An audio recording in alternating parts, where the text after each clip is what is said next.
মুক্তভাবে কথা বলার পরিবেশ তৈরি করে দেওয়ার জন্য নিজের জীবন পর্যন্ত দিয়ে গেলেন। শাহাদতের সর্বোচ্চ মাকাম আল্লাহ যেন তাদেরকে দান করেন। আমরা কিছু ভিডিও দেখতে পাচ্ছি, অনেকে বলছে তারা শহীদ হয়নি, তারা নিজেদের বুককে গলির সামনে, অস্ত্রের সামনে পেতে আত্মহত্যা করেছে। তারা কাদের কাছ থেকে কি পেয়ে কি খেয়ে কথা বলছেন আমি জানি না। কোরআনে কারিমে আল্লাহ তাআলা ১৫০০ বছর আগে জানিয়েছেন। শহীদ এর শব্দটা আমাদের এই বাংলাদেশ, ভারত, পাকিস্তানে যেভাবে ব্যবহার হয়, এটা এত সস্তা বিষয় না, অনেক দামি বিষয়। শহীদদের ব্যাপারে কথা যেন মানুষ উল্টাপাল্টা না বলে, এজন্য মানুষের মুখের উপরে আল্লাহ নোটিশ জারি করে দিয়েছে। আল্লাহ পাক বলেন, ওয়ালা তাকুলু লিমান ইউকতালু ফি সাবিলিল্লাহি আমওয়াত বাল আহইয়াউন ইনদা বাল আহইয়াউ ওয়ালাকিন লা তাশউরুন। সূরা বাকারার ১৫৪ নম্বর আয়াতে আমি যতগুলো তাফসির পড়েছি, সব মুফাসসির আয়াতের ব্যাপারে একই বক্তব্য দিয়েছেন। আল্লাহ পাক তামাম দুনিয়ার সব মানুষের মুখের উপরে নোটিশ দিয়েছেন, ওয়ালা তাকুলু, কেউ এ কথা বলবা না যে মানুষগুলো আমি আল্লাহর জন্য জীবন দিয়েছে, এরা মারা গেছে, কথা কখনো বলবা না। কারণ তারা জীবিত এবং তারা, তোমরা এই বিষয়টা বোঝো না, উপলব্ধি করতে পারো না। মুখের পরে মানুষ যেহেতু অন্তর দিয়ে ধারণা করতে পারে, এই জন্য আল্লাহ হৃদয়ের উপরে, অন্তরের উপরেও নোটিশ দিয়েছেন, ওয়ালা তাহসাবান্নাল্লাযীনা কুতিলু ফি সাবিলিল্লাহি আমওয়াতা বাল আহইয়াউন ইনদা রাব্বিহিম ইরযাকুন।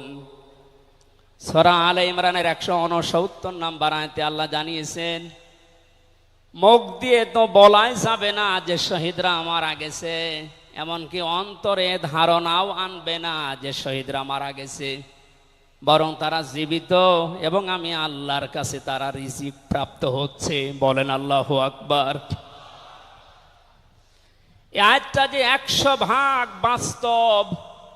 আমি কিছুদিন আগে গিয়েছিলাম গাইবান্ধা, বাংলাদেশ ইসলামী ছাত্র শিবিরের সদস্য ছিলেন ভাইটা।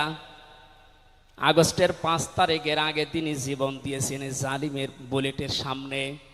শহীদ সাব্বির হোসাইন, ১ মাস পরে তার কবর ভেঙে গিয়েছিল এই বৃষ্টির পানিতে। তাজা রক্ত কবর থেকে বের হতে দেখা গিয়েছে। একটা মানুষ যদি খাবার না খাবে তাহলে রক্ত পেল কোথায়? এজন্য এগুলো যারা ছড়াচ্ছেন, আমরা আশা করব এই বিষয়গুলো আর সামনে নিয়ে আসবেন না। আমরা কোরআনে কারিমের আয়াতের উপরে ১০০% বিশ্বাস করি এবং এ কথা, জালেমের জুলুমের সামনে যারা নিজের জীবন পর্যন্ত দিয়ে গেলেন আগস্টের ৫ তারিখের আগ পর্যন্ত, প্রত্যেকেই শহীদ যাদের ঈমান আছে, এবং আল্লাহ তাদেরকে যেন শাহাদতের সর্বোচ্চ মাকাম দান করেন। বলেন আমিন। কোথায় ছিলাম আমরা আর কোথায় আছি এখনো বাস্তবতা টের পান না। কিছুদিন আগে বাংলাদেশ জামাত ইসলামের কেন্দ্রীয় আমিরে জামাত ডাক্তার শফিকুর রহমান কুষ্টিয়াতে গিয়েছিলেন।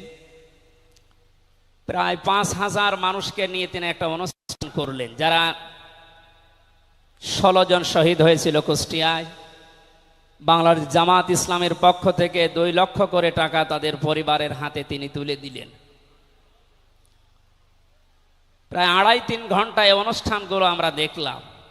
বলেন তো, আগস্টের ৫ তারিখের আগে ৫,০০০ না, এরকম মানুষ যদি ৫ জন এক জায়গায় হইতো, ১৪টা মামলা হয়ে যেত।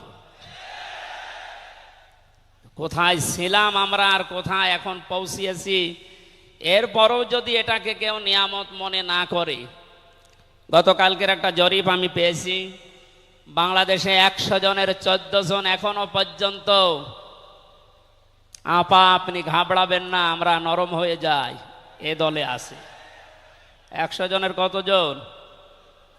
100 জনের 28 জন এখনো পর্যন্ত থালা নেওয়ার জন্য খুব তাড়াতাড়ি করছে। আমি নাম নাই নিলাম। আনন্দের বিষয়, 100 জনের 58 জন মানুষ এখন চাচ্ছে এদেশে আল্লাহর বিধান দিয়ে জমিনটা চলুক। আগস্টের 5 তারিখ খুব বেশি দিন যায়নি। এই কয়েকদিনের ব্যবধানে যদি এই অবস্থা সৃষ্টি হয়, এই জন্য আমার মনে হচ্ছে এদেশের অনেক মুনাফিকেরা বুঝে ফেলেছে বিষয়টা, এজন্য খুব তাড়াতাড়ি করছে যে থালা আমাদের হাতে দিন। আমার দাদা একটা গল্প বলতেন। এক লোক বিবাহ করার পরে বাসর রাতে বউকে রেখে একটু বাইরে গেছে। দাদি শাশুড়ি এসে বলছে, আমার কিন্তু পতি চাই, তুমি কি করবা আমি জানি না। নতুন বউ ডাক দিয়ে বলছে, দাদি শাশুড়ি আমার একটু সময় দেন, আপনার পতি হবে, অসুবিধা নেই। শাশুড়ি এসে বলছে, বৌমা আমার কিন্তু নাতি চাই। ঠিক আছে, আমার সময় দেবেন তো। দেবর আর ননদ এসে বলছে, ভাবি আপনি কি করবেন আমরা জানি না, আমাদের কিন্তু ভাতিজা চাই। কিছুক্ষণ পরে স্বামী এসে বলছে, বউ তুমি কি করবা আমরা জানি না, আমার বেবি চাই। বউ মাথা উঁচু করে বলছে, তোমরা কি সব পাগলের বংশ?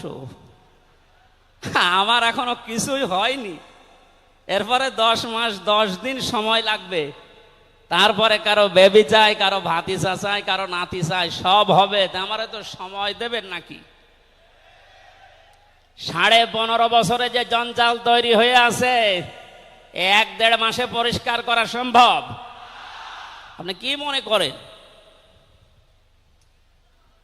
যারাই দায়িত্ব পেয়েছে ছাত্র জনতার হাত থেকে, দেশের মানুষের হাত থেকে, তাদেরকে তো একটু সময় দেবেন নাকি? কুষ্টিয়াতে বাংলাদেশ জামাতে ইসলামের শ্রদ্ধাভাজন আমির উনি সাংবাদিকদের জানিয়েছেন, আমরা সম্মানজনক এবং যুক্তিপূর্ণ সময় তাদেরকে দিতে চাই, যেন দিনের ভোট আর রাতে না হয়। কথা বলেন না কেন? সুতরাং সম্মানজনক সময় নিয়ে তারা ঠিক ব্যবস্থা করবে। যারা খুব তাড়াতাড়ি করছেন, 10 মাস 10 দিন সময় দেবেন না, এমনিতেই বেবি উনি কি ফ্ল্যাক্সি লোড করে নিয়ে আসবে বাড়ি থেকে। সুতরাং আমরা চাচ্ছি, সংস্কার যখন আরম্ভ হয়েছে দেশে, 1628টা চেয়ার আছে এই দেশের মেন চেয়ার, এই চেয়ার না, যিনি পালিয়েছে তার চেয়ার থেকে শুরু করে এদেশের ওসি সাহেবের চেয়ার পর্যন্ত আপনি গণনা করবেন, 1628টা চেয়ার হয়। আমরা চাই খুব তাড়াতাড়ি যারা দায়িত্বে আছেন এই 1628টা চেয়ার যেন খুব তাড়াতাড়ি পরিবর্তন করা হয়, কারণ এগুলো সব ওই জালেমদের দোষর। এগুলো পাল্টিয়ে বৈষম্যের শিকার হয়ে 15.5 বছর যারা ওএসডি হয়েছিলেন, যারা নিজেদের চেয়ার পর্যন্ত পৌঁছাতে পারে নাই, আমরা চাই তাদেরকে এই সমস্ত জায়গাগুলোতে দেওয়া হোক। জালেমদেরকে আল্লাহ হেদায়েত দেয় না, তার বাস্তব প্রমাণ কালকের একটা কল রেকর্ড। একজনের জন্মদিন নাকি গোপালগঞ্জে পালন করতে দেয়নি এক ওসি সাহেব, এই জন্য বাইরের দেশ থেকে তাকে হুমকি দিচ্ছে যে তার নাম লিস্ট করে রাখো, আমি যদি কোনোদিন আসি তার খবর করব। আমি কথাটা শোনার পরে মিলাম, আল্লাহু লা ইয়াহদিল কওমাজ জালিমিন। আল্লাহ যে ইহদি দিয়েছেন মোজারে, বর্তমান ভবিষ্যৎ, প্রেজেন্ট ফিউচার, আল্লাহ তাআলা জানিয়েছেন যে আমি জালেমদেরকে হেদায়েত দিচ্ছি না, দেবও না। কালকের কল রেকর্ড শোনার পরে আমার মনে হচ্ছে ওনার কপালে হেদায়েত নেই এবং আল্লাহ দেবেও না। নয়তো এত কিছু হওয়ার পরেও এই লোকটা হুমকি দিতে পারে, আপনার বিশ্বাস হয়? হেদায়েত চাই না, কারণ আমরা হেদায়েত চাইলেও আল্লাহ দেবেন না। জালেমদের হেদায়েত দেবেন না, আল্লাহ নিজে জানিয়েছেন, কারণ জালেমদের বিরুদ্ধে মামলা দায়ের করবে আল্লাহ নিজে। এটা আমি বানালাম। সূরা শুরা 25 নম্বর পারা 6 নম্বর পৃষ্ঠার 13 নম্বর লাইনের 42 নম্বর আয়াতে আছে, ইন্নামাস সাবিলু আলাল্লাযীনা ইয়াযলিমুনান নাস ইলা আখিরি আয়াহ। আল্লাহ পাক বলেন, অবশ্যই আমি আল্লাহ নিজে মামলা দায়ের করব, কেস করব, অভিযোগ দাখিল করব তাদের বিরুদ্ধে যারা মানুষ হয়ে মানুষের বিরুদ্ধে জুলুম করে। আল্লাহ ইয়াজলিমুন আল মুসলিমুনা দেননি যে মুসলমানদের উপরে যারা জুলুম করে, ইয়াজলিমুন আন নাস দিয়েছেন যারা মানুষের উপরে জুলুম করে, অত্যাচার করে। এরা আমির হামজার মামলার আসামি না, এরা সরাসরি আল্লাহর মামলার আসামি। 1628 জন যারাই ছিলেন আর আপনারা কিন্তু বাংলাদেশের কারো মামলার আসামি না, সবাই এখন আল্লাহর মামলার আসামি। মামলার বাদী যত বড় হয় মামলা তত কঠিন হয় এবং জামিন পাওয়াও তত কঠিন হয়। আপনারা জানেন আমি 3টি বছর জেলে ছিলাম। আমার যে মামলা ছিল, আমার মনে হয় যদি সাজাও লাগিয়ে দিত সর্বোচ্চ 3 মাস। কিন্তু মামলার বাদী যেহেতু একেবারে আল্লাহর ওলি, এই জন্যে বহুবার মামলা সিএমএম কোর্ট, জজ কোর্ট, হাইকোর্টে ওঠার পরও বলে না, হবে না। এই কয়েকদিন আগে মামলা আমার সব খারিজ হয়ে গেছে। আমি মনে করলাম মাননীয় আদালতকে প্রশ্ন করি যে আমার এই মামলা তো আপনার কাছে 3 বছর ছিল, এতদিন তো কিছুই করেননি, হঠাৎ এখন বলছেন কোনো দোষ নেই, সব বেকসুর খালাস করে দিলাম। মামলাটা হাতে নিয়ে উনি বলছে এর ভেতরে তো কোনো মাল ম্যাটারেস নেই, কি দিয়ে বিচার করব, সব বাদ দিয়ে দিলাম। তো এতদিন এই কথা বললে তো আমার 3 বছর জেলে থাকা লাগে না। উনি এইটাই বলতো যে হুজুর আমার হাত বাঁধা ছিল। কি বাধা ছিল? এখন যেহেতু হাত খোলা, ন্যায় বিচার করতে পারছেন, আমরা চাই এদেশে যত চেয়ার আছে সব হাত যেন আবু সাইদের মতো এভাবে খোলা থাকে। এভাবে হাত খোলা চান না? কিয়ামতের আগে কোন জালেম এদেশের চেয়ারে আর আসতে পারবে না ইনশাআল্লাহ। সতর্ক থাকা লাগবে আমাদের। এই জন্য যারা তাড়াহুড়া করছেন আপনারা একটু শান্ত হন। আগে 10 মাস 10 দিন সময় দেন, বাসর হোক। কথা বলেন না কেন? আমি আর নিচে নামলাম না। আল্লাহ আপনাদেরকে সম্মতি দান করুন, আমিন। দরুদ আর সালাম পড়ছি আমাদের নবী মুহাম্মদুর রাসূলুল্লাহ সাল্লাল্লাহু আলাইহি ওয়াসাল্লামের প্রতি। আজকে সেই বিকাল 3টা থেকে শুরু করে রাত 9টা পর্যন্ত এদেশের পতিত যশা আলেমদের মুখে, ইসলামিক চিন্তাবিদদের মুখে এবং জাতীয় নেতৃবৃন্দের মুখে আপনারা নবীর সিরাত সম্পর্কে বিভিন্ন কথা শুনতেছেন। আমি লাইভ দেখছিলাম। আমার আজকের আলোচনার বিষয় রাসূল সাল্লাল্লাহু আলাইহি ওয়াসাল্লাম কেন একমাত্র আদর্শ। এই পয়েন্টের উপরে কোরআন শরীফ থেকে, হাদিস থেকে আমি 18টা পয়েন্ট বের করেছি। খুব সংক্ষেপে এর উপরে আপনাদের সামনে কথা উপস্থাপন করার চেষ্টা চালাবো ইনশাআল্লাহ। ওমা তাওফীকি ইল্লা বিল্লাহ। জবান খুলে কোরআনের এই সোনালী আয়াতটা একটু পড়েন। আউযু বিল্লাহি মিনাশ শাইতানির রাজিম।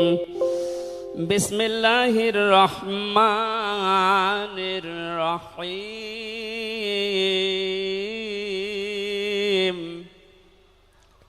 লাকাদ কানা লাকুম ফি রাসূলিল্লাহি উসওয়াতুন হাসানাহ। সাদাকতা ইয়া রব্বানা। সূরা আহজাব 21 নম্বর আয়াতের প্রথম অংশ আমরা তেলাওয়াত করলাম। আমার আলোচনার বিষয় হচ্ছে বিশ্বনবী কেন একমাত্র আদর্শ। এ পৃথিবীতে বহু মানুষকে আমরা আদর্শের সৈনিক হওয়ার ঘোষণা দিতে শুনি, তারা স্লোগান পর্যন্ত দেয় আমরা সবাই অমক সেনা, ভয় করি না বুলেট বোমা। আজকের আলোচনার পর এটা ক্লিয়ার হবে, বিশ্বনবী বাদ দিয়ে অন্য কারো আদর্শের সেনার ঘোষণা যদি কেউ দেয়, এ মারা গেলে নবীর সুপারিশ থেকে বঞ্চিত ও চির জাহান্নামী। আমরা যেহেতু মানুষ এবং আমরা মুসলিম, আমরা জাহান্নামে যেতে চাই না। এই ছোট্ট ভুলের কারণে এই ভুলটা আজকে শুধরিয়ে নেব ইনশাআল্লাহ। সূরা আহজাব কোন সূরা বলেন তো? এটা ক্লাস চলছে, ছাত্রের মতো জবাব দেবে। আহজাব শব্দের শাব্দিক অর্থ দল সমূহ। এর এক বচনে হচ্ছে হিজবুন। হিজবুন মানে দল। পৃথিবীতে দল আছে দুইটা।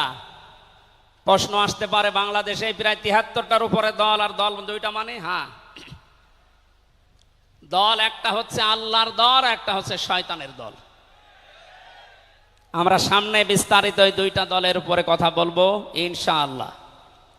দল করা লাগবে এই ঘোষণা আমির হামজার না আল্লাহর? এ শব্দটা শুনলে অনেকে মানধাত আমলের দিকে নিয়ে যায়। আপনি আলেম মানুষ, হুজুর মানুষ, ইমাম সাহেব মানুষ, আপনি দল দাঁড়িয়ে এগুলো করবেন? কোরআনে কারিমের যদি কেউ একটা আয়াত অবিশ্বাস করে, আর ইমান থাকার কথা। আল্লাহ পাক বলেন ওয়ালতাকুম মিনকুম উম্মাতুন, তোমাদের ভেতরে অবশ্যই একটা দল থাকতেই হবে। তাহলে দল এই শব্দটা কোরআনে আছে না নেই? দল এই বাংলায় নেই, কিন্তু উম্মাতুন এর শব্দ তো আছে। আমি সেই দিন গাইবান্ধায় ওই দিন আলোচনা করার পরে একজন মুসলিম হয়েছিল, জিজ্ঞাসা করলাম। পরবর্তীতে ওই দিন আলোচনার বিষয় ছিল ভোট। উনি শিক্ষিত মানুষ, আমারে জিজ্ঞাসা করছে আপনি ভোট এ শব্দ নিয়ে আসলেন, কোরআনে হাদিসে এই শব্দ আছে? এটা তো আরবি। হ্যাঁ আছে। আমানাত শব্দটা কোরআনে আছে। তাফসিরে মারিফুল কোরআন আল্লামা শফি রহমতুল্লাহ আলাইহি আমানতের প্রায় 19টা অর্থ দিয়েছেন। তার ভেতরে অন্যতম অর্থ হচ্ছে ভোট দেওয়া, রায় দেওয়া, সমর্থন দেওয়া। সুতরাং কেউ যদি ভোট এটাকে দুনিয়ার কোনো বিষয় মনে করে এড়িয়ে যায়, সে কিন্তু মরণের পরে ধরা খাবে। কথা বলেন? আমরা আখেরাতে আদালতে ধরা খেতে চাই, আমরা বাঁচতে চাই। সুতরাং দল মাস্ট বি, করাই লাগবে। যে দলের কর্মসূচি দুইটা, তারা ভালো কাজে আদেশ করবে, অন্যায় কাজে বাধা দেবে। আল্লাহর ভাষা এরাই হচ্ছে সফল কাম দল। এদেশে যত দল আছে এই দুইটি কর্মসূচি কারা পালন করে আপনি অবশ্যই দেখতে পাচ্ছেন। আপনার বিবেকের কাছে প্রশ্ন করে আপনি সামনে আগাবেন ইনশাআল্লাহ। তাহলে নবীজি আমাদের জন্য একমাত্র আদর্শ কেন? এর 1 নম্বরে আমি পেয়েছি তার জীবনটা আমাদের কাছে পরিষ্কার। এই কারণে পৃথিবীতে আমরা যত নেতা নেত্রীকে মেনে চলতে দেখি, যে কোনো রাজনৈতিক দলের নেতা নেত্রী আপনি হন, ওই রাজনৈতিক দলে যাকে মানেন তার চরিত্র জীবন আপনার কাছে কিন্তু পরিষ্কার না। কথা বলে না কেন? আমি নাম ধরেই বলছি, আওয়ামী লীগ যারা করতেন, এখন আওয়ামী লীগ দেশে আছে কিনা আমি জানি না, আছে বললাম ওই যে 14%, ওরাও এখনো পর্যন্ত তওবা করে ফিরে আসার চেষ্টায় আছে। আল্লাহ যেন তাদেরকে তাওফিক দেন। আর যদি হেদায়েত না থাকে দোয়া করেও তো হবে না, আল্লাহ যেন তাদেরকে মায়ের কাছে পাঠিয়ে দেন। একটু আসতে বলেন ভাই, এটা জোরে বলার দরকার নেই। জীবনী পরিষ্কার হওয়ার কথা বলছিলাম।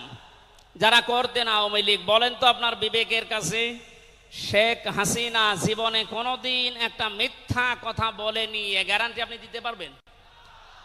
না না, এই কথা বলা ভুল হয়ে গেল। ওনার সারা জীবনে কোনো সত্য কথা আছে কিনা আমার সন্দেহ। আমার এই 33 বছর বয়সে তো আমি কোনো সত্য কথা ওনার কাছ থেকে শুনলাম না। কথা বললেই মিথ্যা কথা বল। ওইটা নাই, বাদ দিলাম। আর আমি আর একজনের ধরি, বিএনপি যারা করেন, খালেদা জিয়া জীবনে একটা মিথ্যা কথা বলেনি, এ কথা আপনি গ্যারান্টি দিতে পারবেন? জামাত ইসলাম যারা করে তারা এ কথার গ্যারান্টি দিতে পারবেন যে মরহুম শহীদ মতিউর রহমান নিজামী জীবনে মিথ্যা কথা বলেনি? বলেন না। চরমনাই পীরের মুরিদ যারা, তারা কি গ্যারান্টি দিতে পারে সৈয়দ রেজাউল করিম জীবনেও মিথ্যা কথা বলেনি? একজনের ব্যাপারে গ্যারান্টি আছে, আল্লাহ নিজে গ্যারান্টি দিয়েছেন, তার 63 বছরে একটা মিথ্যা কথা নেই।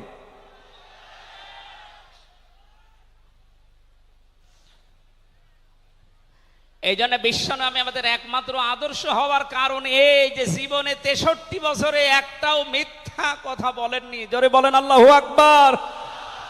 এটা যে কত বড় বিষয় আপনি চিন্তা করলে আপনি চিন্তার রেখা শেষ করতে পারবেন না।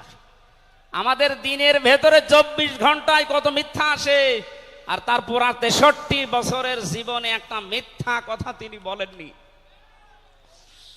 2 নম্বরে পেয়েছি আমি, তিনি উন্নত চরিত্রের অধিকারী ছিলেন। এমন চরিত্র আল্লাহ তাকে দিয়েছিলেন, আমি তিনজন নবীর নাম পেয়েছি আল্লাহর নামের সাথে, তাদের নাম আল্লাহ মিলিয়ে দিয়েছেন। হযরত ইসমাঈল আলাইহিস সালামকে আল্লাহ ডাক দিয়েছিলেন গোলামিন হালিম, আমার সহনশীল বান্দা। হযরত ইসহাক নবীকে আল্লাহ বলেছিলেন গোলামিন আলিম, আমার জ্ঞানী বান্দা। আর মুহাম্মদুর রাসূলুল্লাহকে আল্লাহ ডাক দিয়েছেন ওয়া ইন্নাকা লাআলা খুলুকিন আযীম। জোরে বলেন আল্লাহু আকবার। বৃষ্টি হচ্ছে না বাইরে? এখানে ওঠাউঠি করেন কেন? বসেন বসেন।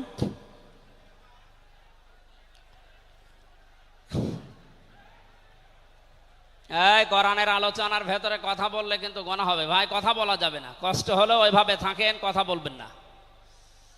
3 নম্বরে পেয়েছি আমি সূরা ইউনূসের 58 নম্বর আয়াতে আল্লাহ তাআলা জানিয়েছেন বিশ্ব নবী তোমাদের জন্য একমাত্র আদর্শ হওয়ার কারণ তিনি শ্রেষ্ঠ সম্পদ।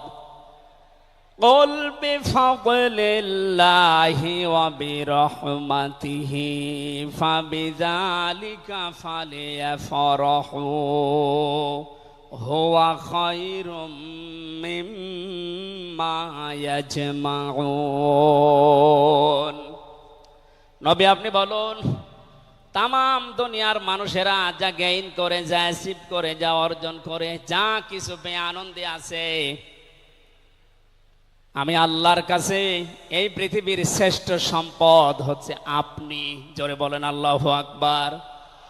সুতরাং আপনার আদর্শ পেয়েছে যারা, সে মানুষগুলো যেন আনন্দে থাকে, তারা যেন খুশি হয়। এই জন্য আগস্টের 5 তারিখের আগ পর্যন্ত এদেশের 100 জনের মাত্র 15 জন মানুষ বিশ্ব নবীকে একমাত্র আদর্শ মানতেন। তারা খুশি ছিলেন, রাজি ছিলেন।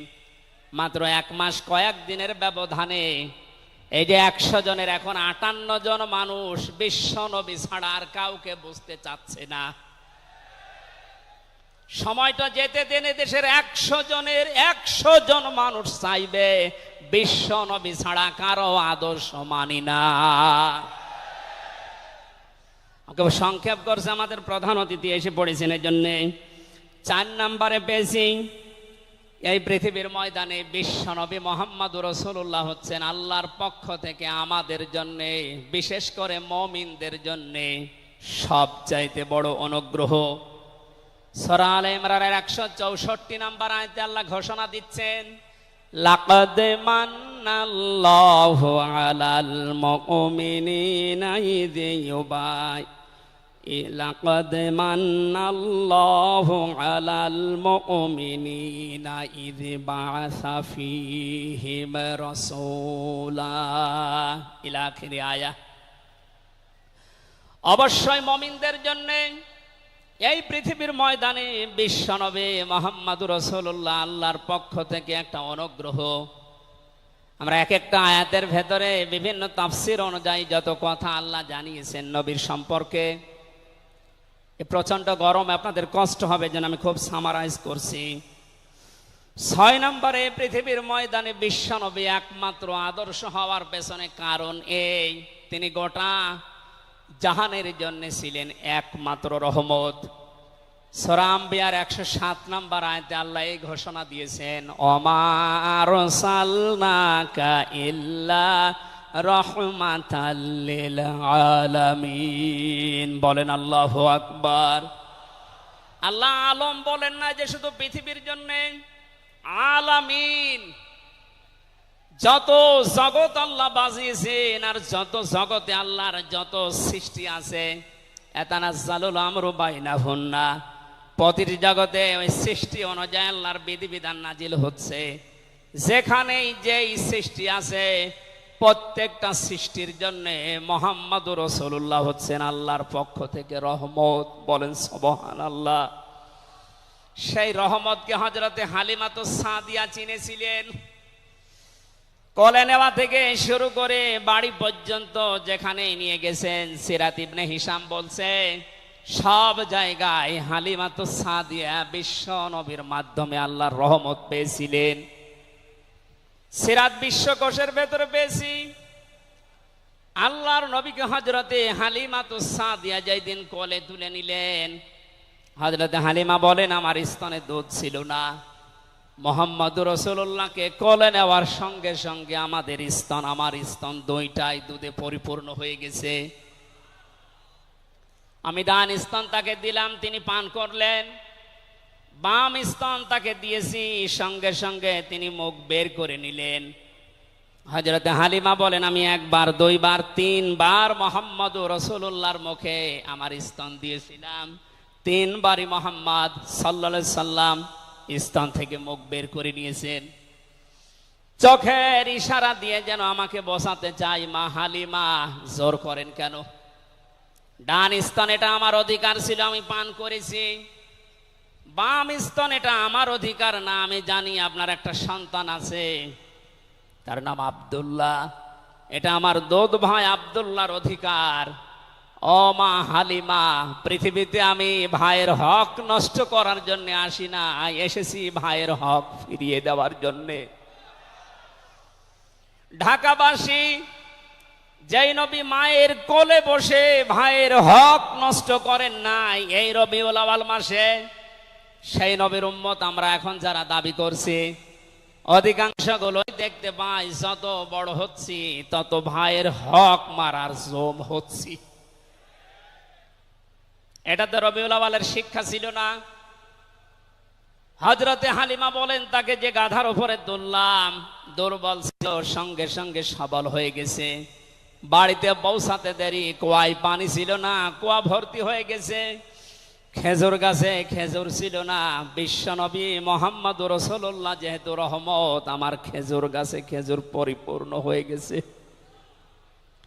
সুতরাং ওনাকে যেখানেই নেওয়া হয় সেখানে যদি রহমত আসে, আমাদের এই মাথা থেকে পা পর্যন্ত, রান্নাঘর থেকে আন্তর্জাতিক জীবন পর্যন্ত, আজকের এই সিরাত অনুষ্ঠানে যদি সিদ্ধান্ত নিয়ে যেতে পারি সব জায়গায় তাকে ছাড়া কাউকে মানব না, অবশ্যই আল্লাহ পাকে ৫৬,০০০ বর্গ মাইল রহমত বরকত দিয়ে ভরে দেবেন। কথা বলেন ঠিক কিনা? আল্লাহ যেন এটা দেন আমাদের মাধ্যমে, বলেন আমিন। ৬ নাম্বারটা, ৭ নাম্বারটা খুব গুরুত্বপূর্ণ। এইটার ব্যাখ্যা করার জন্য আমি ৮-১০ মিনিট সময় নিলাম, একটু খেয়াল করবেন। বিশ্বনবী আমাদের একমাত্র আদর্শ, এই কারণে ৭ নাম্বার পয়েন্টে আমি কোরআন থেকে নিয়েছি। গণা মাপের গ্যারান্টি শুধু তার আদর্শ অনুসরণের মাধ্যমে। পৃথিবীতে বহু মানুষ আছে, বহু বিশ্ব নেতার দাবি অনেকে করছে, অনেকে বিশ্ব মানবতার দাবি করছে, অথচ বিশ্ব নেতা হওয়ার জন্য যে ৭টা কোয়ালিটি লাগে আমরা অধিকাংশ মানুষের ভেতরে পাই না, আন্দাজে শুধু ঢোল বাজায়। এ পৃথিবীতে বিশ্ব নেতার দাবি করতে পারেন নবীরা, রাসূলরা। কথা বলেন ঠিক কিনা? এই পৃথিবীতে বিশ্ব নেতৃত্ব দেওয়ার দাবি করতে পারে নবী রাসূলরা। এ কথার সাথে একমত আছেন? আমরা একজন নবীর নাম বলছি, হযরত ঈসা রূহুল্লাহ। তিনি জন্মের পরে তার জাতির লোকেরা তাকে অবৈধ, হারামজাদা, এরকম উল্টা পাল্টা নাম দিয়ে ডাকতো। হযরতে মরিয়ম আলাইহিস সালামের কাছে যখন জিজ্ঞাসা করেছে জাতির লোকেরা বিয়ে হয়নি, সন্তান পেলে কোথায়, খুব খেয়াল করে শুনবেন। হযরতে মরিয়ম ইশারা দিয়েছিলেন দোলনার দিকে, ফাশারাত ইলাইহি ক্বালু কাইফা নুকাল্লিমু মান কানা ফিল মাহদি সাবিয়্যা। তিনি ইশারা দিয়ে বললেন এই যে দোলনায় যে ছেলেটা আছে ওকে জিজ্ঞাসা করো ওর জন্মের পরিচয় বলতে পারবে। ওরা বলছে ছোট্ট বাচ্চা, কথা বলবে কি করে? সঙ্গে সঙ্গে দোলনা থেকে হযরতে ঈসা তার এই জাতির লোকের এই কথার উত্তর দিয়েছেন, জবাব দিয়েছেন, ক্বালা ইন্নী আবদুল্লাহ আতানিয়াল কিতাবা ওয়া জাআলানি নাবিয়্যা ওয়া জাআলানি মুবারাকান আইনামা কুনতু ওয়া আওসানি বিস-সালাতি ওয়াজ-যাকাতি মা দুমতু হাইয়্যা। বলেন আল্লাহু আকবার। দলনা থেকে হযরত ঈসা বললেন, আমি অবৈধ সন্তান না, আমি জারজ না, আমি আল্লাহর বান্দা। আল্লাহ পাক আমাকে জামানায় নবী করে পাঠিয়েছেন এবং আমাকে সামনে কিতাব দেবেন।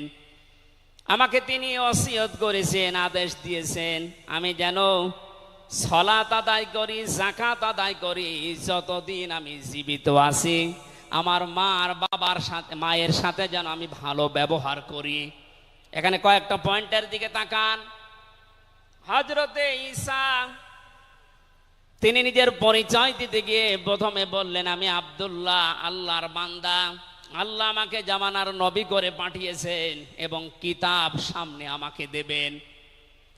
আজ পৃথিবীর ময়দানে যারা বিশ্ব নেতা হওয়ার কথা জানায়, যাদেরকে দাবি করা হয়, দেখেন তো এ মানুষগুলোর বাবা এক ধর্মের, মা আর এক ধর্মের।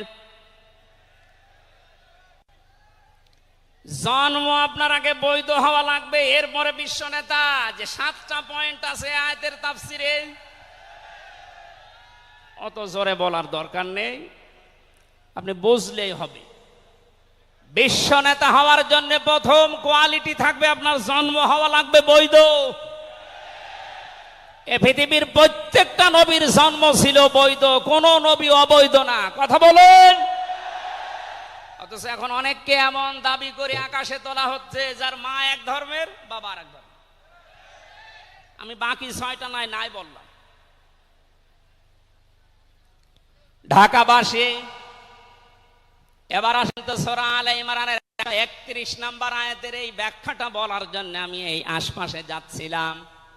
বিশ্ব নবীকে অনুসরণ করলে জীবনের গুনাহ মাপের গ্যারান্টি দিয়েছেন কে? এতদিন আয়াত যেভাবে শুনেছেন ওইভাবে না, যেহেতু এখন ডিজিটাল যুগ, ডিজিটাল কায়দায় শোনা লাগবে। কুল ইন কুনতুম তুহিব্বুনাল্লাহা ফাত্তাবিউনি ইউহিব্বুকুমুল্লাহ ওয়া ইয়াগফির লাকুম যুনুবাকুম আল্লাহু গফুরুর রহিম। এটা তাফসিরে ফি জিলালিল কোরআনে সাইয়্যিদ কুতুব বিস্তারিত দিয়েছেন, আমি শুধু ইঙ্গিত দিচ্ছি, একটু তাকান। আল্লাহ পাক বলেন, নবী আপনি বলুন, যদি আল্লাহকে ভালোবাসি এ দাবি তোমাদের থাকে, এ দাবি আমাদের আছে না নেই? আল্লাহকে আমরা ভালোবাসি এ দাবি আছে না নেই? আল্লাহ বলেন এ দাবি যারা করে তাদেরকে আপনি বলেন যে ফাত্তাবিউনি, তারা যেন আপনার অনুসরণ করে। আল্লাহ পাক বলেন তারা যদি আপনার অনুসরণ করে ইউহিব্বুকুমুল্লাহ, আমি আল্লাহ নিজেই তাদেরকে ভালোবাসা আরম্ভ করব। আমি যদি কাউকে ভালোবাসি তার জীবনের অপরাধগুলো মাফ করে দেই, আমি গফুর, আমি রহিম। এ পর্যন্ত বাংলা অর্থ ছিল। এবার আসেন ব্যাখ্যায়। এদিকে আসেন আপনারা, এদিকে আসেন। ফাত্তাবিউনি, আমার অনুসরণ করো, আমাকে দেখে দেখে চলো। এখন এই অনুসরণ করা লাগবে কি নবীজির জীবনের আংশিক না পূর্ণাঙ্গ? আরো জোরে বলেন, আংশিক না পূর্ণাঙ্গ? আব্দুল্লাহ ইবনে উবাইয়ের দিকে তাকান, এ লোকটা অনুসরণ করেছিল কিন্তু আংশিক। এজন্য মুনাফিকের সর্দার হয়ে মারা গেছে। কথা বলেন ঠিক কিনা? তার নামাজ ছিল রসুলের মতো, রোজা ছিল রসুলের মতো, নবীজির পেছনে হজ করেছে, নবীজির সাথে, বিশ্ব নবীর সাথে ইফতারি করেছে, কিন্তু বিশ্ব নবী এই পৃথিবীর নেতা এটা সে মানত না। আজ বাংলা সহ বিশ্বে বহু মুসলমান এই থিওরিতে আছে, তারা নামাজ রসুলের মতো পড়ে, রোজা রসুলের মতো রাখে, কিন্তু সমাজ নবীজি, রাষ্ট্র নবীজি 10 বছর কোরআন দিয়ে চালিয়েছিলেন, এইটা মানতে তারা রাজি না। এ মানুষগুলোর অনুসরণ হচ্ছে আংশিক না পূর্ণাঙ্গ? সুতরাং আংশিক অনুসরণ করলে আল্লাহ কি আপনাকে ভালোবাসা আরম্ভ করবে? না। ইউহিব এটা মোজারে, বর্তমান, ভবিষ্যৎ, প্রেজেন্ট, ফিউচার। যখন আপনি পূর্ণাঙ্গ অনুসরণ করার জন্য দাড়ি থেকে, মাথা থেকে শুরু করে পা পর্যন্ত, রান্নাঘর থেকে শুরু করে আন্তর্জাতিক জীবন পর্যন্ত সব জায়গায় বিশ্ব নবীকে অনুসরণের সিদ্ধান্ত নিয়ে নেমে পড়বেন, আল্লাহ তখন ভালোবাসা আরম্ভ করবে। এই আয়াত অনুযায়ী দেশে এখনো যারা পূর্ণাঙ্গ অনুসরণ আরম্ভ করেননি, একটু নিজের দিকে তাকিয়ে ভাবেন তো। আপনি 14 বার হজ করতে পারেন, 24 বছর রোজা রাখতে পারেন, প্রতিদিন 72 রাকাত নামাজ পড়তে পারেন নফল, কিন্তু এখনো পর্যন্ত আল্লাহর ভালোবাসা আপনি পাওয়া শুরু করেন। এ কথা বুঝে এসেছে? সুতরাং আমাদের অনুসরণ হবে কি আংশিক না পূর্ণাঙ্গ? আরো জোরে বলেন।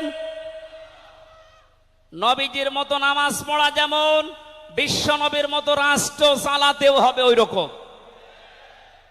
নবীজি জানিয়েছেন, মান মাতা ওয়ালাম ইয়াখযু ওয়ালাম ইউহাদ্দিস বিহি নাফসাহু মাতা আলা শুবাতিন মিনান নিফাক।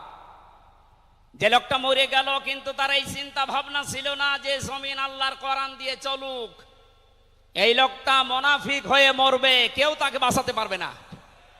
অথচ এই হাদিসটা সামনে নিয়ে বাংলাদেশে আমরা এখনো অনেককে নামাজ পড়া, রোজা রাখা, দাড়ি রাখা, জুব্বা গায়ে দেওয়া মানুষকেও মুনাফিক হয়ে মরার সম্ভাবনা দেখতে পাচ্ছি। কথা বলে ঠিক কিনা? সুতরাং আমরা চাই নবীজি যেভাবে নামাজ পড়েছিলেন, বিশ্ব নবী যেভাবে রাষ্ট্র চালিয়েছিলেন, ওইভাবে আমাদের এই দেশটাও 10 বছর চলুক।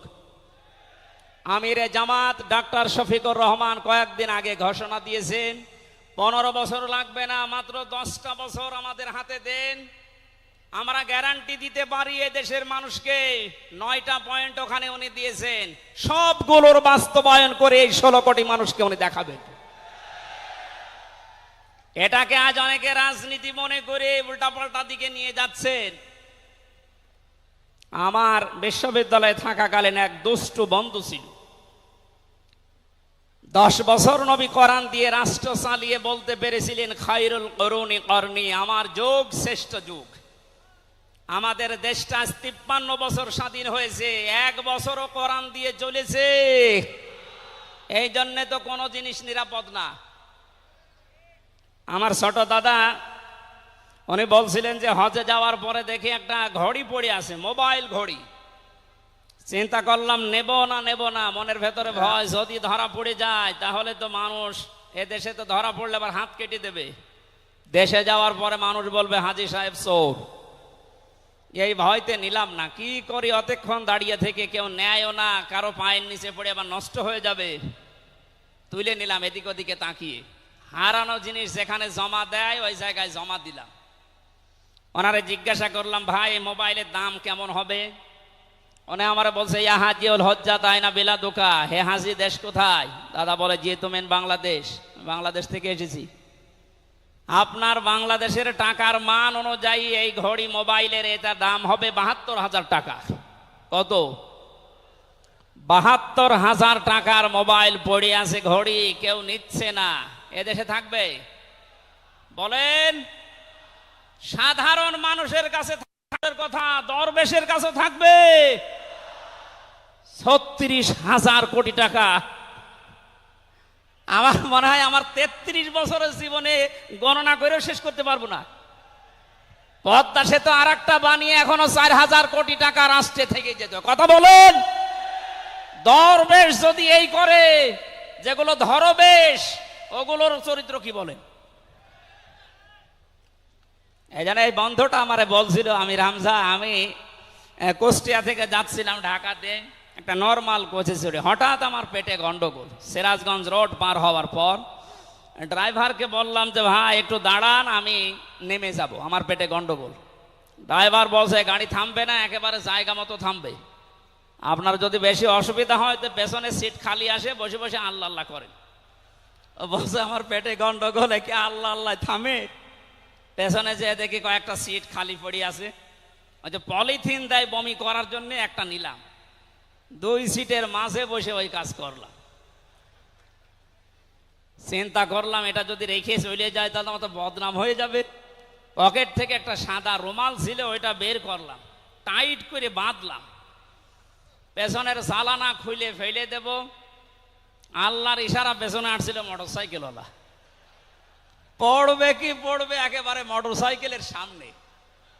ও বলছে জানলা দিয়ে তাকিয়ে আছি, দেখলাম মোটরসাইকেলওয়ালা এদিকে ওদিকে তাকিয়ে ও মনে করছে নতুন রুমালে থপ করে পড়লো কি, এ রুমাল যখন নতুন ভেতরের জিনিসও মনে হয় নতুনই হবে। ও বলে তুলে নিল, ও বাড়ি যে টের পাবে যে কোন নতুন জিনিস। এই জন্য বলছে হামজা, আমাদের দেশে পায়খানা পর্যন্ত নিরাপদে নেই, এর বাস্তব প্রমাণ আমারটা। অথচ আমির জামাত গ্যারান্টি দিয়েছেন চুরি থাকবে না, শুধু পায়খানা না, ৩৬,০০০ কোটি না, ৩৬ পয়সাও চুরি হবে না। 10 বছরের জন্য ছেড়ে দেন দেশটা। আপনারা ওনার সাথে একমত কিনা? কারা কারা ওনাদের হাতে দিতে চান দেখি, লিল্লাহি তাকবীর।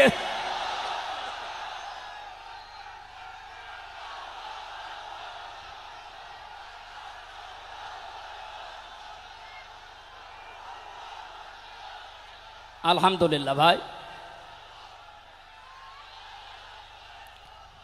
এটা রেকর্ড হচ্ছে। এটা শুধু এই সামিয়ানার নিচে নেই, 18 কোটি মানুষ শুনতেছে। যারা এই ময়দানের থেকে হাত তোলা দেখে তারাও হাত তুলেছে। আমরা চাই এই হাত যেন আল্লাহর জন্য আপনারা তোলেন, মানুষকে দেখানোর জন্য না। সুতরাং আমরা যদি বিশ্ব নবী মুহাম্মদুর রাসূলুল্লাহর অনুসরণ আংশিক করি, আল্লাহর ভালোবাসা পাওয়া এখনো আমরা আরম্ভ করিনি। এই হিসাবে দেশের অনেক পীর, অনেক ইমাম, অনেক খতিব, অনেক আলেম, অনেক জনতা এখনো আল্লাহর ভালোবাসা পাওয়া আরম্ভ করেনি। গোনা মাফ, জান্নাত তো দূরের কথা। কারণ আল্লাহর ভালোবাসা যে পাওয়া আরম্ভ করবে, তার জীবনের গোনাগুলো আল্লাহ মাফ করবে, তাকে জান্নাতে দেবে। সুতরাং রাসূলুল্লাহ আমাদের একমাত্র আদর্শ হওয়ার কারণেই তাকে অনুসরণ করলে এই গ্যারান্টি পাওয়া যায় যে জীবনের গোনা আল্লাহ মাফ করে দেন। জোরে বলেন সুবহানাল্লাহ। 9 নম্বরে পেয়েছি, বিশ্ব নবীর সাথে কেউ যদি বিয়াদবি করে তাহলে সে ধ্বংস হয়ে যাবে। আপনি তাকান, তার আপন চাচা আবু লাহাব, এটা যদি সিরাতুন নবী মাহফিল, আমাদের ঢাকাতে এগুলো হয়তো নেই, এগুলো চট্টগ্রাম আর সিলেট বিভাগে বেশি পাওয়া যায়। রবিউল আউয়াল মাস আজকে শেষ, এ মাস আসলেই অনেককে দেখি নবীর জন্ম নিয়ে, নবীর মিলাদ নিয়ে আনন্দে আত্মহারা হয়ে যায়।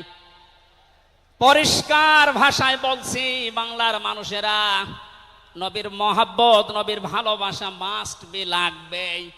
কিন্তু নবীর জন্ম নিয়ে, নবীর মিলাদ নিয়ে যদি কেউ শুধু আনন্দ করে মেতে থাকে, নবীর আদর্শর কোনো খোঁজ নেই, আপনি এই মুহূর্তে জেনে নিতে পারেন যে আপনি জাহান্নামী। তার প্রমাণ নবীজির আপন চাচা আবু লাহাব আর আবু তালেব। এই দুইজন চাচা নবীর আদর্শ পেয়ে খুশি ছিল না, তারা নবীর জন্ম পেয়ে খুশি ছিল। নবীর মিলাদে, নবীর জন্মে তারা এত খুশি হয়েছিল, আবু লাহাব নিজের কাজের মেয়েকে পর্যন্ত আজাদ করে দিয়েছিল। আবু তালিব নিজের সন্তান হযরতে আলীকেও কাছে রাখতো না। আল্লাহর নবীর জন্মে লোকটা এত বেশি খুশি হয়েছিল, যতদিন পর্যন্ত তার আন্ডারে ছিল নবীজি, ততদিন নিজের ছেলে বাদ দিয়ে বিশ্ব নবীকে কাছে রেখে ঘুমাতো। অথচ তাদের পুরা দুইজনের জীবন আমি পড়ে দেখেছি। দুইজন চাচা, বিশ্ব নবী মুহাম্মদুর রাসূলুল্লাহর দুইজন চাচা শুধু নবীর জন্ম মিলাদ নিয়ে আনন্দে ছিল, আদর্শ পেয়ে তারা আনন্দ করে নাই, মেনে নেয় নাই। জন্য দুইজনেই জাহান্নামী। বলেন নাউজুবিল্লাহ। সিস্টেম অপর পৃষ্ঠায় দেখুন, আরো দুইজন চাচার নাম আমরা জানি, হযরতে হামজা, হযরতে আব্বাস রাদিয়াল্লাহু তাআলা আনহুমা। এই দুইজন চাচা শুধু নবীর জন্মে মিলাদে খুশি ছিলেন না, তারা নবীর আদর্শ পেয়ে খুশি হয়েছিলেন। এই জন্য দুইজনেই জান্নাতি। বলেন সুবহানাল্লাহ। হযরতে হামজা, হযরতে আব্বাস যে জান্নাতে গেছে কোনো সন্দেহ আছে? আল্লাহ কোরআনের আয়াত নাযিল করেছেন তাদের নামে, রাদিয়াল্লাহু আনহুম ওয়া রাদু আন। আল্লাহ পাক বলেন আমি তাদের উপরে রাজি হয়ে গেছি যেমন তারা আমার উপরে রাজি। সুতরাং হযরতে আব্বাস, হযরতে হামজা দুইজনেই নবীর আদর্শ মানার কারণে জান্নাতি। আমরা এদের মতো হতে চাই। বলেন আমিন। এখানে একটা কথা আছে, হযরতে হামজা আব্বাস রাদিয়াল্লাহু তাআলা আনহু তিনি কিন্তু অনেক আগে মুসলমান হয়েছিলেন গোপনে, কিন্তু প্রকাশ করেননি। এ মাসলাটা বলছি এই কারণে, 152 জন সমন্বয়কের ভেতরে 108 জন বাংলাদেশ ইসলামী ছাত্র শিবিরের নেতা এবং পরীক্ষিত কর্মী। তারা আজ অনেক জালেম এবং অনেক মুনাফিক পর্যন্ত, এমন অনেক আলেম নামে জালেম পর্যন্ত এই বিষদগার করছে। নাম যেহেতু দেখেছে ছাত্র শিবির, এই জন্য তাদের চুলকানি। কেন ওরা এতদিন পরিচয় প্রকাশ না করে এই কাজ করলো? ওরা মুনাফিক, ওরা শয়তান। যেখানে বিশ্বজিতের মতো হিন্দু সে রেহাই পায় না, সেখানে পরিচয় দিয়ে মার খাবে। সুতরাং সাদিক সাহেব এবং এস এম ফরাদ ভাই সহ যারা পরিচয় গোপন করে এই জালেমের বিদায়ের জন্য এই বিপ্লব আমাদেরকে এনে দিয়েছেন, তাদেরকে প্রত্যেক থানায়, জেলায়, রাজধানীতে সংবর্ধনা দেওয়া দরকার। তারা এটা এমনিতেই করে নাই, তারা হযরতে আব্বাসের জীবন থেকে করেছে। অথচ হযরত আব্বাস রাসূলের বিরুদ্ধে বদরের ময়দানে বিরুদ্ধে যুদ্ধ করার জন্য আবু জাহেলের পক্ষ নিয়ে গিয়েছিল, অথচ তিনি ওই সময় মুসলমান। তার মানে নিজের পরিচয় গোপন করে বাস্তবতার নিরিখে স্থান কাল পাত্র ভেদে একটা কৌশল, এটা একটা হেকমা। ও জীবনে কোরআনই পড়ে নাই, হাদিস পড়ে নাই, ও ফতোয়া দিচ্ছে যে এ হচ্ছে মুনাফিক। এই জন্য ওনারা যা করেছে, আমি এখানে 9টা পয়েন্ট এনেছিলাম। সাদিক সাহেব ভাই সহ এস এম ফরাদ ভাই সহ 108 জন যা করেছে, সব নবীদের থেকে, নবীর মাদের থেকে, নবীর সাহাবীদের থেকে, নবীদের চাচার থেকে শিক্ষা নিয়ে এই হেকমতটা অবলম্বন করেছে। আল্লাহ তাদেরকে যেন সর্বোচ্চ মাকাম দান করেন, বলেন আমিন। আসতেছে মেহমান। বেয়াদবি করলে যে মানুষের জীবন ধ্বংস হয়ে যায় রাসূলের সাথে, তার প্রমাণ পেয়েছি নবীজয় চাচা আবু লাহাবের জীবন থেকে। বিশ্ব নবী যখন সাফা মারওয়া এই পাহাড়ের উপরে উঠে দাওয়াত দিচ্ছিলেন, এই লোকটা ডাক দিয়ে বলেছে, তাব্বালাকা আলিহাজা জামাতানা ইয়া মুহাম্মদ, হে মুহাম্মদ তুমি ধ্বংস হয়ে যাও।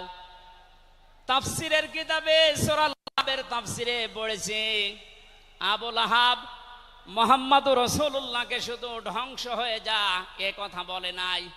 সামনে একটা পাথর ছিল, পাথরটা হাতে নিয়ে নবীজির দিকে এভাবে নিক্ষেপ করেছিল। ঢাকাবাসী খুব খেয়াল করে শোনেন, এখানে আমার 2টা পয়েন্ট আছে।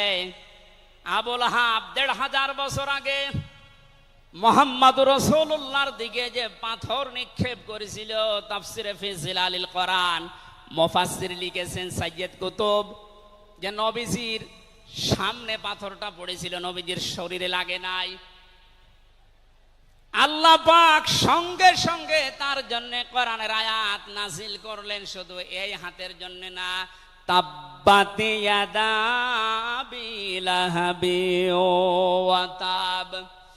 ইয়াদানে ছিল শব্দটা, ইয়াদাদি বচন আল্লাহ দিয়েছেন, অথচ আবু লাহাব পাথর নিক্ষেপ করেছিল কয় হাত দিয়ে? আরো জোরে আরেকবার বলেন।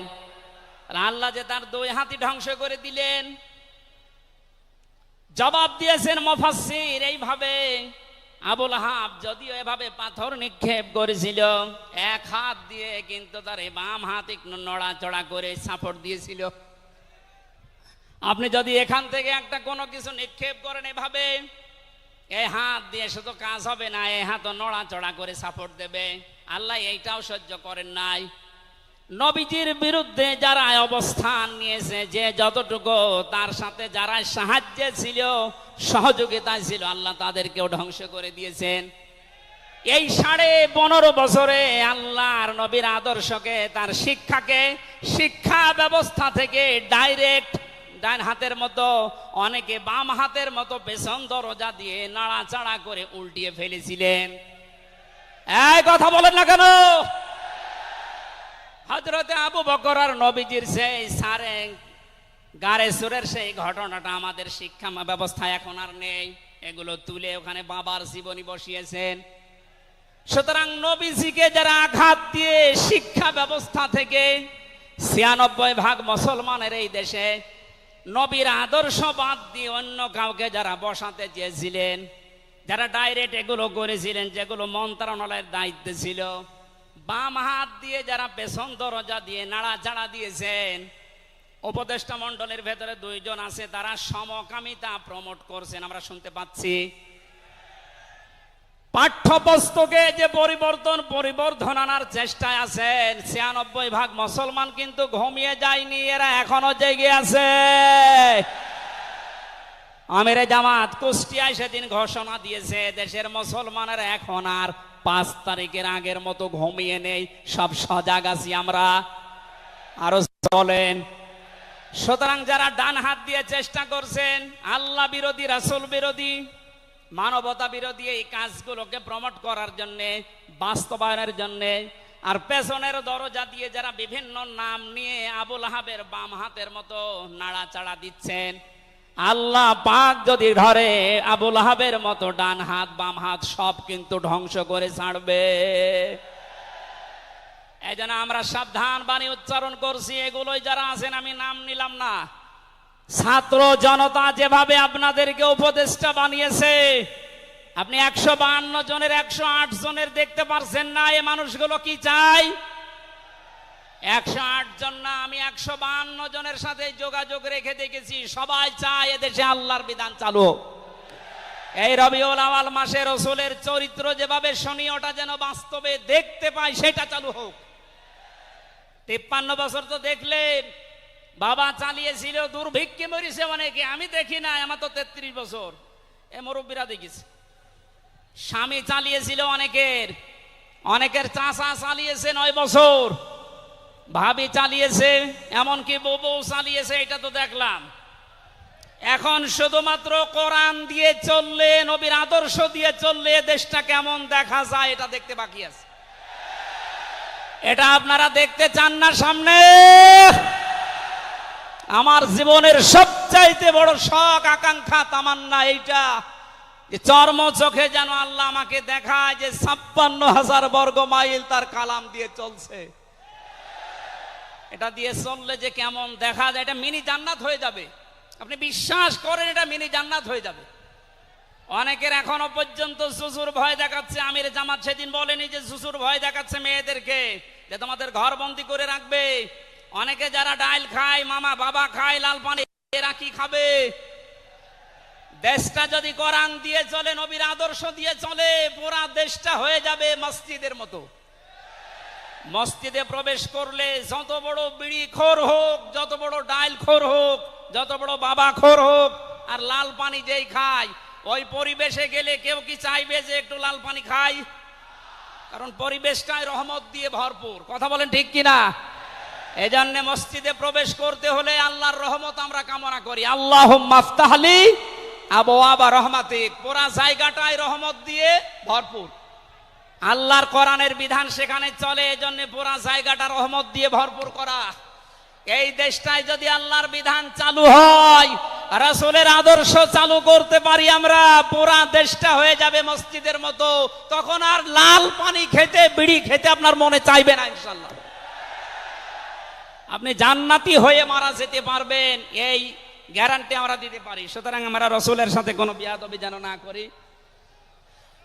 আমার মনে হয় মেহমান এসে গেছে আমাদের মাঝখানে।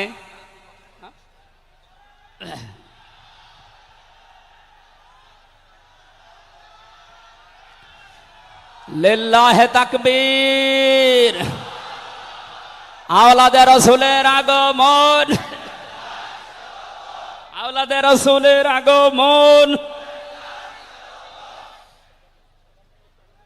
আমাদের মাহফিলের প্রধান অতিথি আওলাদে রাসূল আল্লামা আনোয়ার হোসাইন তাহের আল জাবেরি আল মাদানী মাদ্দাজিল্লাহুল আলী আমাদের মাঝে এসে গেছেন।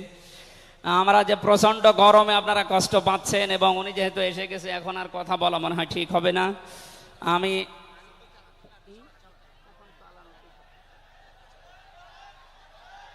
এই এখানে যা বসা আছে সব আমার উস্তাদের উস্তাদ। এই জন্য আমি কথা বলতে চান, পয়েন্টগুলো শেষ করছি। 10 নম্বরে পেয়েছি তিনি শরীয়ত প্রণেতা, হ্যাঁ বললে হালাল, না বললে হারাম, সুতরাং তার সম্মান অনেক বেশি। 11 নম্বরে তিনি ছিলেন দাঈ ইলাল্লাহ, তিনি ডাকতেন শুধুমাত্র আল্লাহর দিকে। কার দিকে? আমি একটা পয়েন্ট এখানে বলি, খুব খেয়াল করে শুনবেন। সূরা হামিম সেজদার 33 নম্বর আয়াতটা এতদিন যেভাবে শুনেছেন ওইভাবে না, একটু ভালো করে খেয়াল করে শোনেন। আল্লাহ পাক বলেন, ওমান আহসানু কাওলাম মিম্মান দাআ ইলাল্লাহি ওয়া আমিলা সালিহান ওয়া ক্বালা ইন্নানি মিনাল মুসলিমিন। ওই লোকটার কথার চাইতে আর উত্তম কথা কে বলে দুনিয়ায়? যে লোকটা আল্লাহর দিকে মানুষকে ডাকে, নিজে ভালো ভালো কাজের আঞ্জাম দেয়, আর নিজে পরিচয় ওপেন করে যে আমি একজন মুসলমান। আমি কি বাংলার মুসলমানেরা? আপনি আয়াতের দিকে 3টা বিষয় খেয়াল করেন। এদেশে কম বেশি আমরা 96% যেহেতু মুসলমান, এই জন্য আল্লাহর দিকে আমরা ডাকি, এটা আমি মেনে নিলাম। 2 নম্বরে ভালো ভালো কাজের আঞ্জাম আমরা নিজের জায়গা থেকে হলেও কম বেশি দিতে পারছি বা দেই। 3 নম্বরে যেটা ওয়াকালা ইন্নানি মিনাল মুসলিমিন, আমি মুসলমান, এই ঘোষণা দেওয়ার মতো পরিবেশ এই দেশে এখনো আসে নাই। কথা বলেন। এখন এমন জায়গা অনেক আছে যেখানে আমি মুসলমান এ কথা বলা এখনো সম্ভব না। সুতরাং আয়াতের 3 নাম্বার, এটা যদি বাস্তব এই চর্মচোখে দেখতে চান যে আমি মুসলমান, এই পরিচয় দিয়ে আমি এই পৃথিবীতে টিকে থাকতে চাই, তাহলে এই দেশটা কোরআনের হাতে দেওয়া লাগবে, মাস্ট বি। কথা বলেন ঠিক কিনা? সুতরাং আমাদের এখন থেকে ডাক হবে কোনো পীরের দিকে না, কোনো বাবার দিকে না, আমাদের একমাত্র ডাক হবে আল্লাহর দিকে। জোরে বলেন আমিন। 12 নম্বরে বেশি তিনি যুদ্ধবন্দীদের সাথে এমন ভালো আচরণ করতেন। ইয়ামামার একজনের নাম পড়লাম হাদিসের পাতায়, বিগ লিডার ছিলেন এই লোকটা, সামামা ইবনে ওয়াসাল রাদিয়াল্লাহু তাআলা আনহু। বদরের ময়দানে তিনি ধরা পড়লেন, সাহাবীরা তাকে বেঁধে রেখেছে মসজিদের ভেতরে খুঁটির সাথে। নবীজি এসে বললেন, সামামা কেমন লাগে তোমার, কি আচরণ আমার কাছে আশা করো? লোকটা বলে, মুহাম্মদ সাল্লাল্লাহু আলাইহি সাল্লাম, আপনি আমাকে মেরেও ফেলতে পারেন, ছেড়েও দিতে পারেন। নবীজি তাকে বললেন, সামামা এই দুনিয়ায় শেষ দুনিয়া না, আর একটা জগৎ আমাদের সামনে আসে। ইসলামের বিশাল কিছু তার সামনে তুলে ধরলেন। বাড়িতে যাওয়ার পরে নিজের হাতে রান্না করে খাবার পাঠালেন তার জন্য। দ্বিতীয় দিন আবার তাকে দাওয়াত দিলেন ইসলামের। বিশ্ব নবী নিজে উটের দুধ এক সাহাবীকে দিয়ে দহন করিয়ে গরম করে পাঠালেন। মনে হচ্ছে তিনি জামায় আদর করছেন, অথচ সে লোকটা যুদ্ধবন্দী। একটা যুদ্ধবন্দী মানুষের সাথে বিশ্ব নবীর যে আচরণ, এ পৃথিবী অবাক হয়ে গেছে।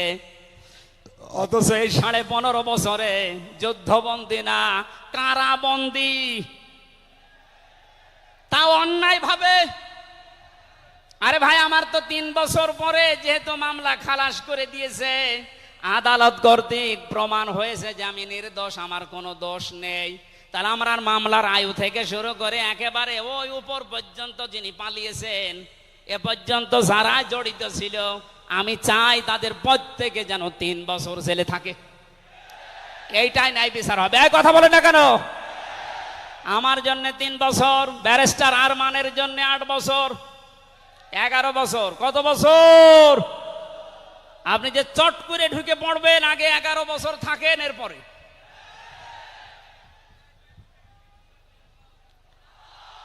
সুতরাং বাস্তবতা এইটাই। শত্রুদের সাথে তিনি যুদ্ধবন্দীদের সাথে কি আচরণ করলেন, আর আমরা অন্যায় ভাবে কারাবন্দীদের সাথে। আমি তো অন্যেরটা জানি না, নিজেরটার সাথে বলছি। এই যে মুরব্বী মানুষ বসে আছে, মাওলানা রফিকুল ইসলাম খান, এই মুরব্বীর পায়ে বেড়ি দিয়ে, হাতে হ্যান্ডকাপ দিয়ে, মাথায় দড়ি দিয়ে মনে হচ্ছে গরু টেনে নিয়ে যাচ্ছে। আমার 11 ঘন্টা টাঙিয়ে রেখেছিল, অথচ নিজেরাই বলছিল যে আপনার কোনো দোষ নেই, আমরা জানি। তো দোষ নেই, আমরা ধরে রেখেছেন কেন, ছেড়ে দেন। বলে না, উপরের নির্দেশ। কোথায় পৌঁছিয়েছিল দেশটা! আর তারা এই রবিউল আউয়াল আসলে একদিন ছুটি দিত নবীর জন্মদিন পালন করার জন্য। নবীর আদর্শের কোনো খোঁজ খবর তাদের কাছে নেই। এই ওসামা ইবনে ওয়াসাল নবীজির আচরণ দেখে শেষ পর্যন্ত বাপদাদার ধর্ম ত্যাগ করে ইসলাম কবুল করেছিলেন। এই 15 বছর যদি এরকম কিছু দেখাতে পারতেন, লাখের উপরে মানুষ জেল খাটতেছে। আমার মনে হয় 100 জনের 70 জন মানুষ এই দেশে জেল খাটে, কিচ্ছু জানে না। বিশেষ করে 15.5 বছর এই মানুষগুলো আপনার দলে অন্তত না আসলেও আপনার জন্য দোয়া করত।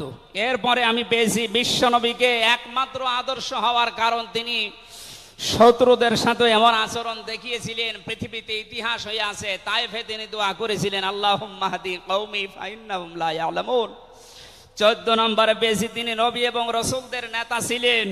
15 নম্বর ছিল তার বক্ষ ছিল উন্মুক্ত। 16 নম্বরে পেয়েছি তিনি ছিলেন লাইট বা আলো। 17 নম্বরে তিনি ছিলেন স্নেহময় মমতাময়। 18 নম্বরে তিনি ছিলেন কমল হৃদয়ের অধিকারী। এক একটা শব্দের ভেতরে লক্ষ লক্ষ কথা আল্লাহ লুকিয়ে রেখেছেন। রাসূলের জীবনে 1 ঘন্টা 1.5 ঘন্টায় না, কিয়ামত পর্যন্ত যদি কেউ আলোচনা করে, আমি 31টা সাজিয়েছি এক একটা পাঠ অনুযায়ী।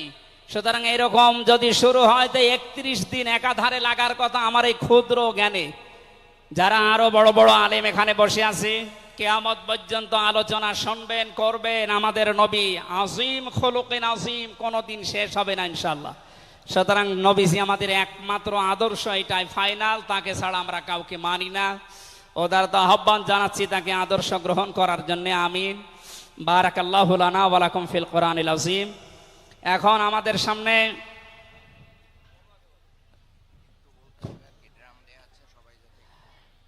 এমনিতেই অনেক খরচ হয়েছে মাহফিলের জন্য। আপনারা দেখতে পাচ্ছেন কত টাকা খরচ, আপনি হিসাব করলে আপনার হিসাবে ধরবে না। আবহাওয়ার কারণে ব্যবস্থাপনার কয়েক গুণ খরচ হয়ে গেছে। প্যান্ডেলের ভেতরে বাইরে ড্রাম দেওয়া আছে। আল্লাহর দিকে তাকিয়ে নবীজির এই সিরাত, বিশ্ব নবীর আদর্শ যারা গ্রহণ করবেন বলে আপনারা আশাবাদ ব্যক্ত করলেন, তাদেরকে বলছি মুক্ত হস্তে আপনারা একটু দান করে যাবেন। জাতীয় সিরাত বাস্তবায়ন কমিটি আগামীতে আবার এর চাইতে আরো বিশাল আকারে নবীর জীবনে আমাদেরকে শোনানোর চেষ্টা করবে ইনশাআল্লাহ। অবশ্যই এটা দিয়ে যাবেন। আমি আজকের মতো বিদায় নিলাম। আমিন। বারাকাল্লাহু লানা ওয়া লাকুম ফিল কোরআনিল আযীম। আসসালামু আলাইকুম ওয়া রাহমাতুল্লাহ। এখন আমাদের প্রধান অতিথি আছে, উনি কথা